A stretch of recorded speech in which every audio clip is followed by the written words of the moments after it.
Santa close කියන්නේ නිකන් කෙනෙක් නම් නෙමෙයි. එයා ඇත්තටම ජීවත් වෙන කෙනෙක්.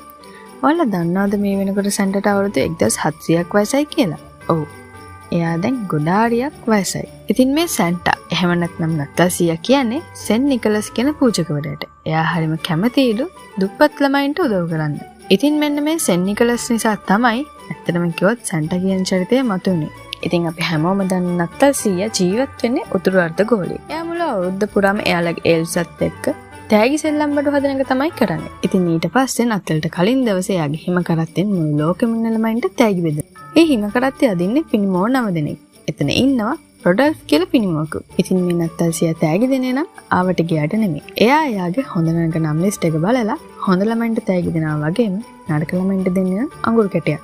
ඒ කියන්නේ ඔයා නරක ළමෙක් නම් ඔයාට නත්තල්සියගෙන් තෑගි නෑ කියන එක. එතකොට එයා කොහොමද දන්නවද ගෙදරට ඇතුළු වෙන්නේ? ඔයාලා ගෙදර චිමිනියෙන් ඇතුළු වෙලා ඔයාලා ගෙදර තියෙන නත්තල් ගහයට ඔයාගේ තෑග්ග තියලා එයා හිමින් සැරේ යනවා. දන්නවද? අපේ සැන්ට ආසම කුකීස් වලට කිරි වලට. ඉතින් අද දවසේ ඔයා අනිවාර්යයෙන්ම කිරි හදලා තියන්න.